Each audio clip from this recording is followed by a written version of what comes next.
Hi. Windows has a lot of supports that are built in that can be activated to help anybody who has difficulties with reading or expression on a digital platform. I'm going to walk you through how to find these settings and quickly glance through a few of the different kinds of things that you can modify. I would highly recommend that you go through each one of them in detail in your own time and definitely collaborate with the person that you're trying to support while selecting supports that work best for them. But here's a quick glance at how you can find them and what they are. So, while there are many ways to navigate and find these settings, the one that I like the most, or the easiest one, is to go to settings and type ease of access,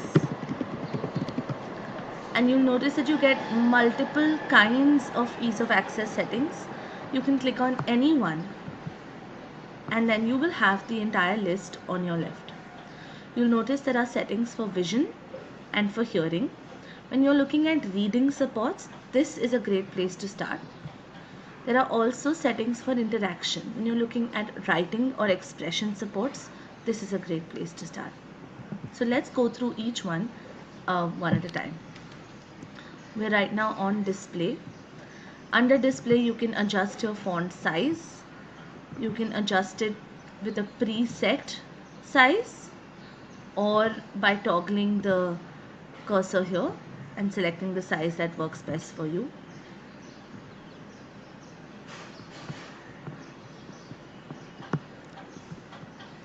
You can go to cursor and pointer and change the look and size of the cursor.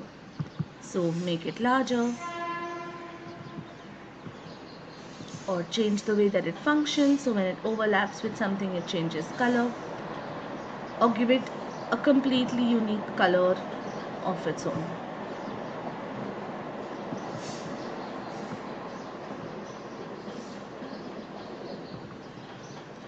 You can also pick a custom color if you'd like to. You can also adjust the cursor thickness. This is that line that shows up when you are typing to know where you're typing. You notice that this changes over here when I move the, so you can see that it's toggling it. It will be easier to notice where it is because of the letters that it covers as it blinks. If you have a touch screen laptop, then there's also touch feedback that you can adjust, which is great if you're looking at written expression or generally with expression based needs. Next, you have the magnifier. This is a setting that you can turn on with a keyboard shortcut, or you can go here and of course turn it on. The magnifier then allows me to zoom in and magnify what I want to look at and zoom out. And it has a few different settings that you can of course explore.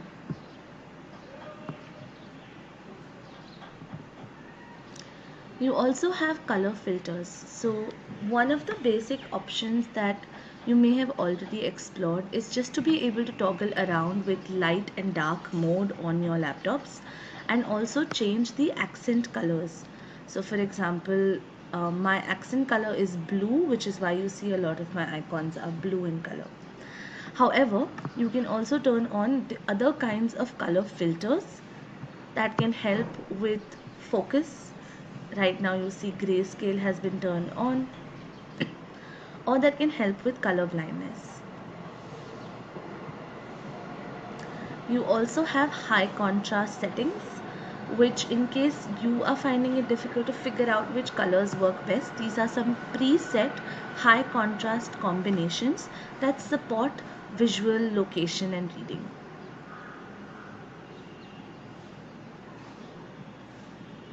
Here you go.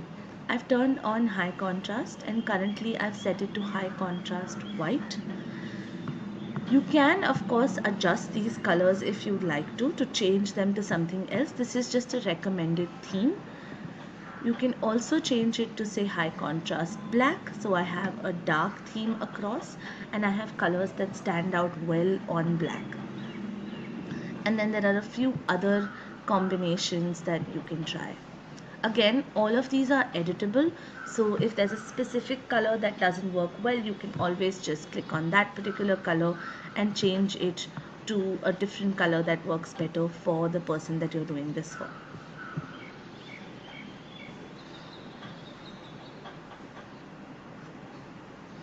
You also have a narrator setting. This is essentially a text to speech software built into your Windows device.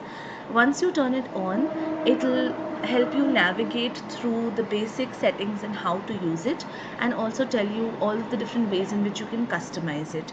So definitely something worth exploring for someone who struggles with reading or has difficulty reading on a computer. The next is that you can adjust audio on your devices. This is especially great for individuals with sound sensitivity. You can turn on mono audio, which means that it combines left and right audio channels into one.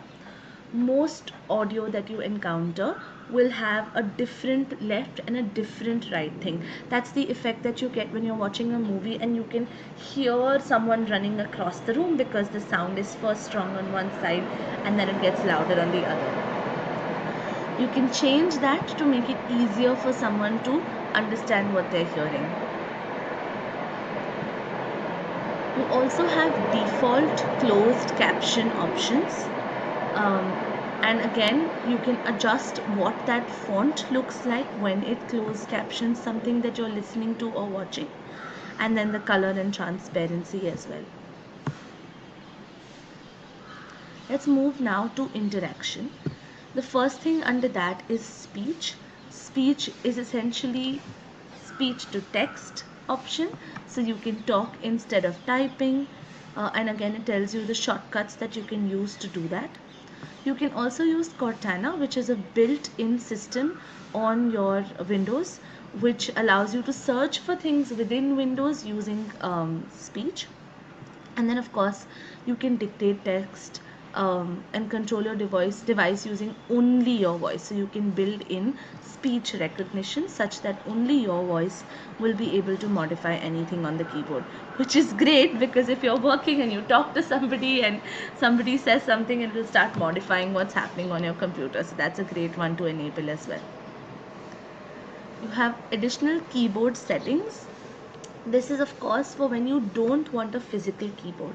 We've separately shared images of what you can do to modify the physical keyboard itself in order to make it more visually accessible by changing either the font size, the font color, or the texture of the keys. This is of course digitally modifying the keyboard, so you can use an on-screen keyboard, for example.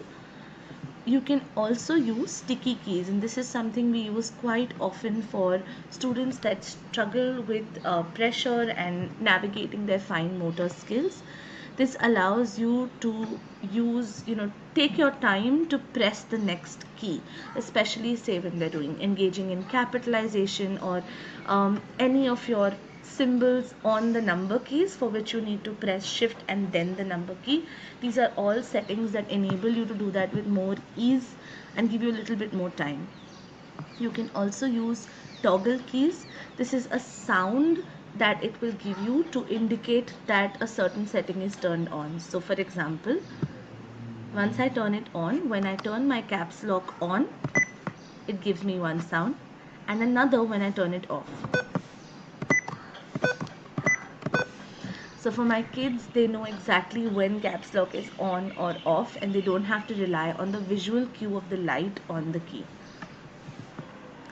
And of course, there are many others which you can explore as well. Again, with mouse, you can use it such that you only use your you use your numeric keypad on your keyboard in order to move the mouse. So essentially, the number pad on the side, when numlock is turned on, then you'll be able to use the numbers there in order to move the mouse around. This is great for students who struggle with the fine motor control to move a real mouse or to drag around on a mouse touchpad, the keypad. So this is a great alternative that they can use.